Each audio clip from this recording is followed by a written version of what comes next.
samping juga bisa, dari atas juga bisa. Ada lagi yang sudah ketemu? Baik.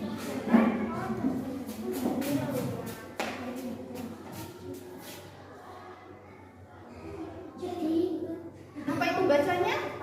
Takut. Kenapa Mas Zahran takut? Ada lagi? Ya, boleh.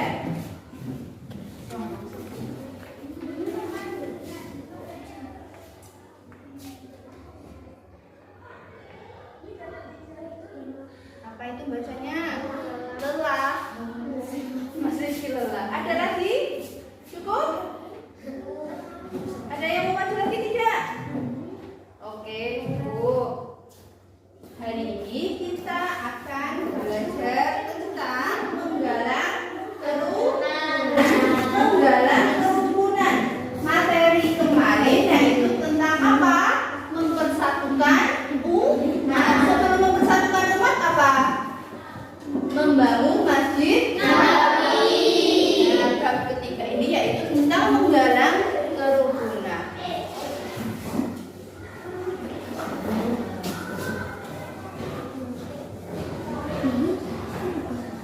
Tujuan pembelajaran hari ini yaitu menceritakan kisah Nabi Muhammad membangun kota Madinah, yaitu menggalang kerukunan dengan baik. Yang kedua yaitu membuat paparan mengenai kisah Nabi Muhammad SAW dalam membangun kota Madinah dengan mempersaudarakan umat dengan baik. Yang ketiga yaitu menunjukkan sikap toleran, teguh pendirian dan menghargai perbedaan. Mengingat materi kemarin tentang membangun Masjid Nabawi, kita lihat video yang kemarin ya.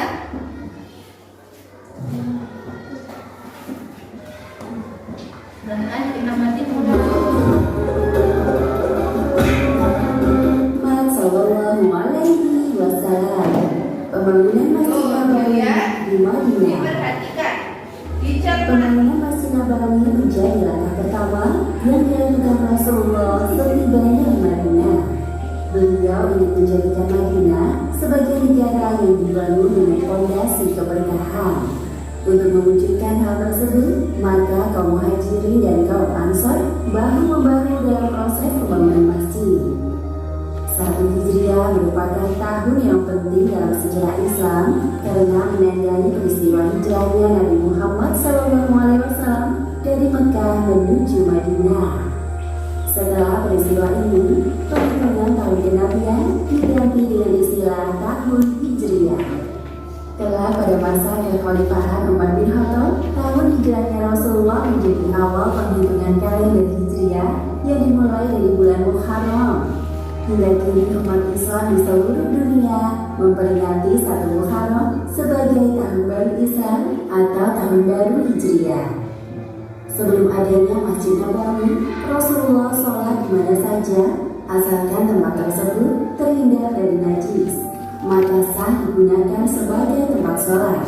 Bahkan Rasulullah pernah melaksanakan sholat di kandang kambing, sebagaimana disebutkan dalam hadis sahih yang diriwayatkan Abu Daud nomor 184. Rasulullah pernah bersabda, silakan sholat di kandang kambing karena bisa mendatangkan keberkahan atau ketenangan.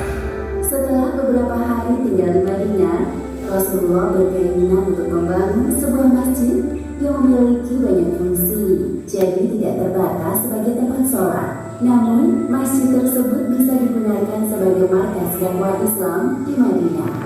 Atas petunjuk dari Allah Subhanahu wa Ta'ala, unta yang dikendarai oleh Rasulullah menunjukkan lokasi tempat pembangunan Masjid Nabawi. Unta tersebut berhenti tepat di depan pekarangan rumah Abu Ayyub. Kemudian Rasulullah mencari pemilik tanah lokasi akan dibangunnya Masjid Nabawi. Ternyata tanah tersebut milik Suhail dan Sahil, 2 anak yatim yang dirawat oleh As'ad bin Zurarah. Apakah kalian berdua pemilik tanah ini? Aku ingin membelinya untuk lokasi pembangunan masjid. Anda tidak perlu membelinya oleh Rasul. Kami akan memberikan tanah ini kepada Anda dengan senang hati. Kali ini Rasulullah menolak hadiah yang diberikan kepada beliau. Hal ini dikarenakan Rasulullah ingin beramal menggunakan harta yang beliau miliki. Maaf sekali, kali ini aku tidak bisa menerima hadiah dari kalian. Setelah mencapai kesepakatan harga antar kedua belah pihak, akhirnya tanah milik Suhail dan Syahrir resmi dibeli oleh Rasulullah. Sebelumnya tanah tersebut biasa digunakan sebagai Oke, ya. Sama boleh dilain waktu. Masih ingat hewan apa yang dijadikan acuan dalam menentukan tempat masjid tadi, Pak? Hewan apa? Kemudian ternyata tanahnya itu punya siapa? Suhail dan Syahrir, ya. Oke, kita lanjutkan mengenai penggalan kerukunan. Sebelumnya guru kasihkan kertas post-it, ya. Nanti guru beri pertanyaan, kemudian kalian tuliskan jawabannya dalam kertas ini. Oke? Ya.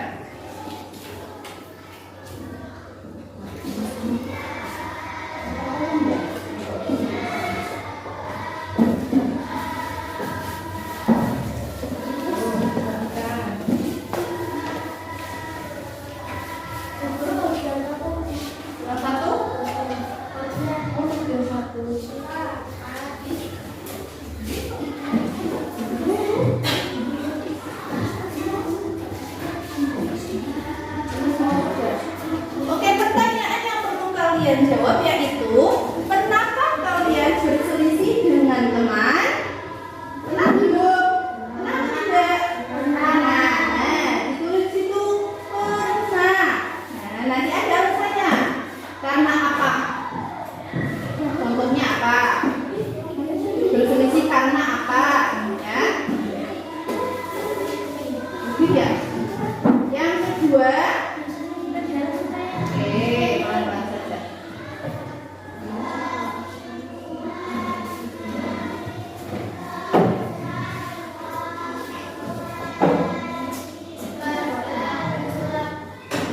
Ya, nomor 1 sudah. Karena apanya sudah ditulis? Oke, tulis dulu. Kira-kira kalian pernah berselisih dengan teman itu karena apa?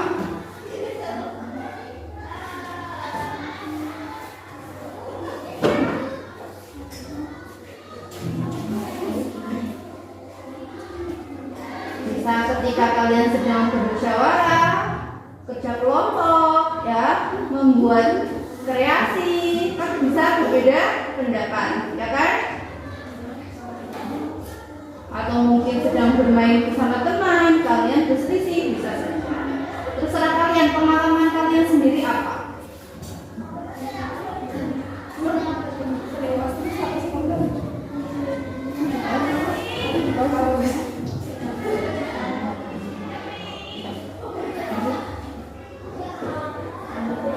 Yang kedua, bagaimana cara agar kalian bisa melakukan kegiatan bersama lagi? Yang namanya temenan, berselisih biasa. Nah, bagaimana cara kalian agar bisa bersama lagi?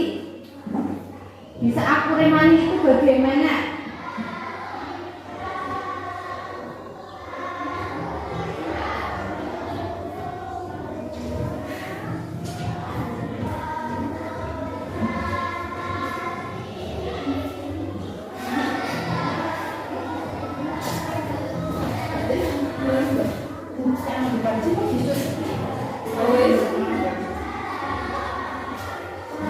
Sudah selesai?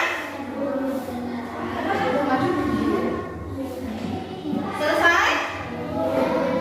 Perwakilan, siapa yang mau maju ke depan yuk? Oke, boleh maju Mbak Lili, bagus. Bacakan ya pengalaman Mbak Lili. Coba. Pernahkah Mbak Lili berselisih dengan teman? Pernah. Karena apa? Ketika diskusi kelompok. Terus bagaimana cara Mbak Lili bisa melakukan kegiatan bersama lagi? Oh, dengan bermusyawarah. Bagus, tepuk tangan untuk Mbak Lili. Silakan kembali. Ada lagi yang mau maju? Oh, Mbak Isna, ayo. Pernahkah Mbak Isma berselisih dengan teman? Pernah. Karena apa? Ketika bermain. Oke, terus bagaimana caranya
ada di Indonesia. Ternyata di zaman Rasulullah juga banyak sekali keragaman yang ada di Madinah. Ya, ternyata di zaman Rasulullah di Madinah sendiri itu ada beberapa agama. Ya, suku Aus dan Khazraj itu beragama Islam. Kemudian yang beragama Yahudi apa? Yo, apa? Dibacaan tadi apa? Suku apa saja yang beragama Yahudi? Aus. Itu beragama Islam. Jadi dibaca atau tidak? Yang beragama Yahudi apa? Apa yo? Ada suku Quraizah, suku Nadir, dan suku Qainuqa. Itu yang beragama Yahudi.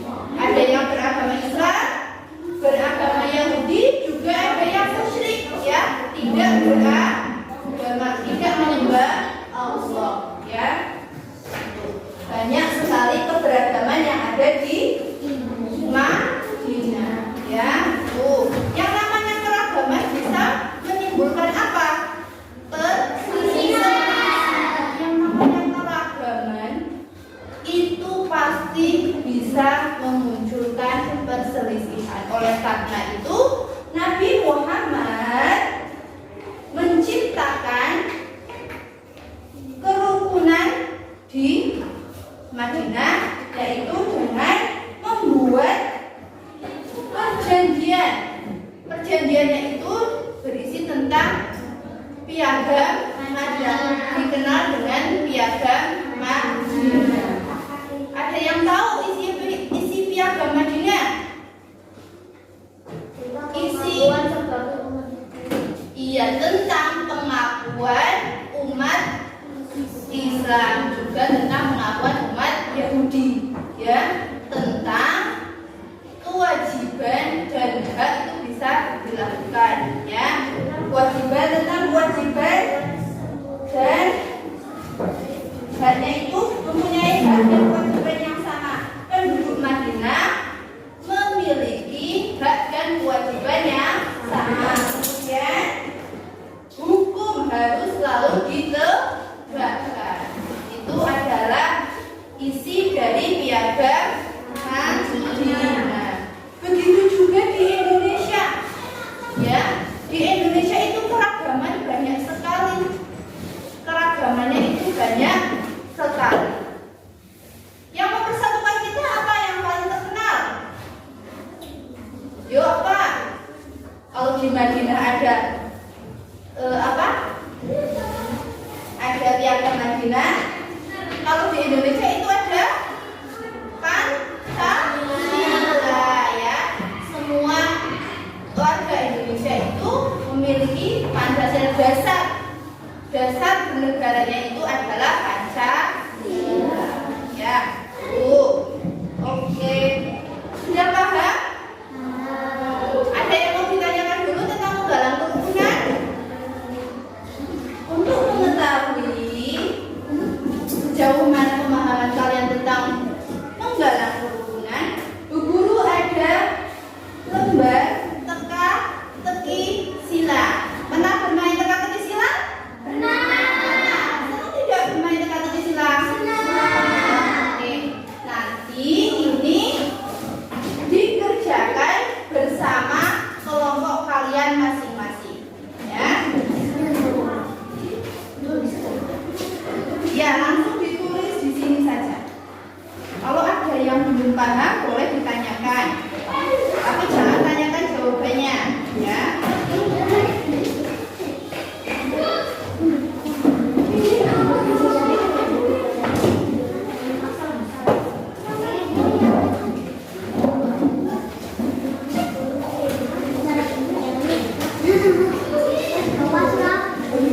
Yo, boleh langsung dikerjakan. Perhatikan pertanyaannya, apakah itu mendatar atau menurun, ya. Kalau mendatar berarti kalian isinya setiap kotakan itu satu huruf, ya. Setiap satu kotakan satu huruf. Oke, silakan boleh dimulai.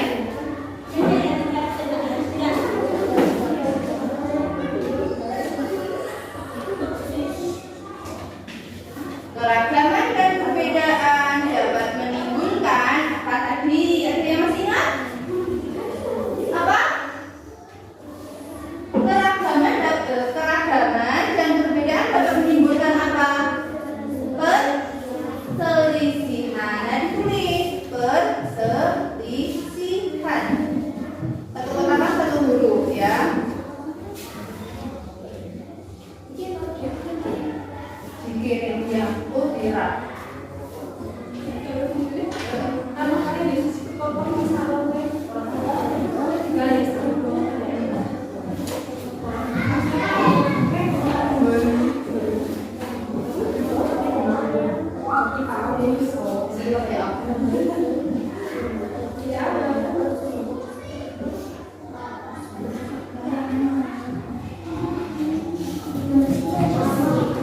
Silakan dikerjakan, dipahami. Boleh buka buku ya, buku kalian di buku pakai dibuka. Cari jawabannya sedikit boleh.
bata yang terbuat dari betul. Nomor 6, Masjid Nabawi berada di kota mana? Madinah. Betul. Ada yang salah? Betul semua. 7, hewan yang dijadikan acuan dalam memilih lokasi mendirikan masjid yaitu unta. Di video juga diperlihatkannya ada hewan unta yang menjadi acuan dalam memilih lokasi pembuatan masjid Nabawi. Yang ke-8, masjid yang pertama kali dibangun Rasulullah di Madinah adalah Nabawi. Namanya Masjid Nabawi. Yang terakhir, suku di Madinah yang tidak beragama Yahudi yaitu Aus. Selain Aus ada apa? Yang beragama Islam? Khazraj. Kalau yang Yahudi apa saja? Apa? Nadir, terus Ainuka, terus Quraisy. Itu yang beragama Yahudi. Ya, tuh. Oke, coba dilihat di halaman 181. 181. Ketemu? Betul. Kalian akan membuat peta konsep tentang bagaimana bagaimana Nabi Muhammad itu membangun kota Madinah. Nanti nulisnya yang besar ya, di kotakan. Tugaskan satu orang untuk menulis. Ya. Acuannya di halaman 181. Yang bawa tulis kan siapa? Spidolita. Ya, satu saja. Jelas saja.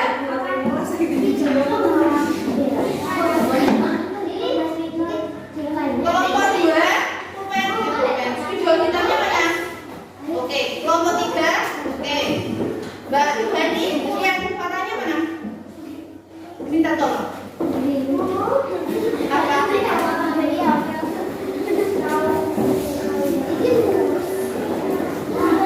Ya, mulai diganti contohnya seperti ini. Dilihat. Iya, betul. Di double lagi. Iya. Apa? Oh, boleh. Nanti sebutkan keberagaman kota Madinah pada masa lalu. Halo. Hai. Coba tepuk fokus. Melihat, mendengar, mengingat, fokus. Coba fokus dulu menghadap guru. Nanti peta konsepnya kalian gambar dengan tabel seperti ini ya, diagramnya seperti ini. Ditulis dulu. Sebutkan keberagaman kota Madinah. Nah, nanti di sini di bawahnya kotakan itu ada jawaban kalian. Kalian diskusikan dengan kelompok kalian. Ya. Boleh warna-warni biar peta konsepnya menarik. Spidolnya boleh warna-warni. Yang penting kotakannya itu pertama di hitam. Tapi tulisannya yang hitam, kotakannya yang beda. Ya, tuh. Ada yang mau ditanyakan sebelum mulai diskusi kelompok? Cukup? Ya, boleh mulai mengerjakan.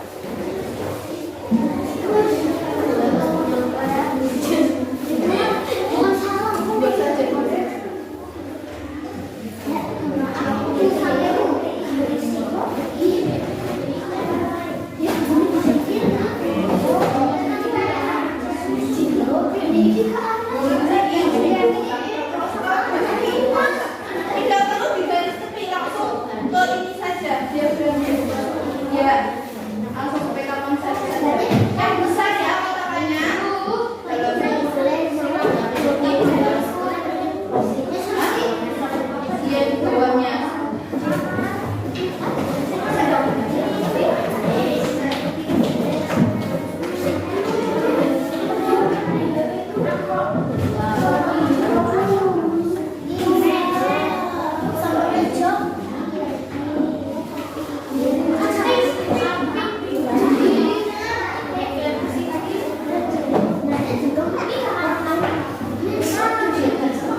perhatian ya. Jangan ada satu yang menulis atau satu yang mikir. Semuanya aktif dalam kelompok. Nah, ada buku mana? Dan di buku pelajaran kamu cari jawabannya. Kalian berdua cari jawabannya. Biar baca atau yang bikin soalnya.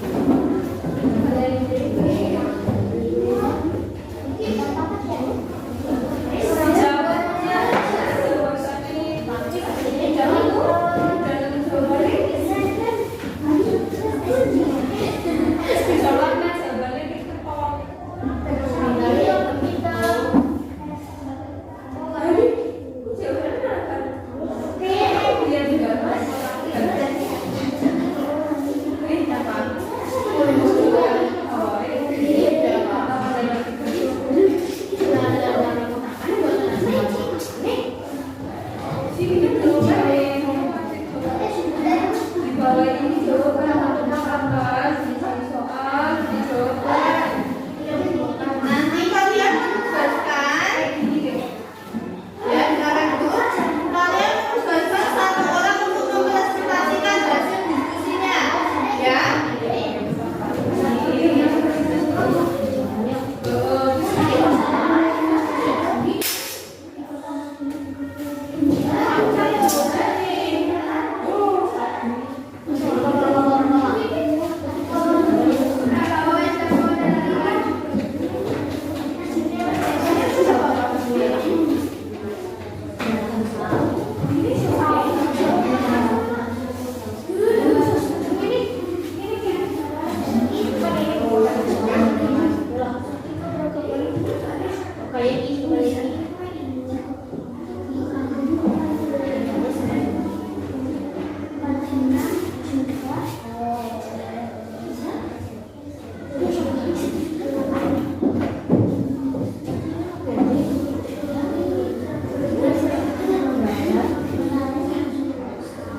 Jangan cari jawabannya nah.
Berarti nanti isi piagam mandinya itu 3 ya, di poin-poin.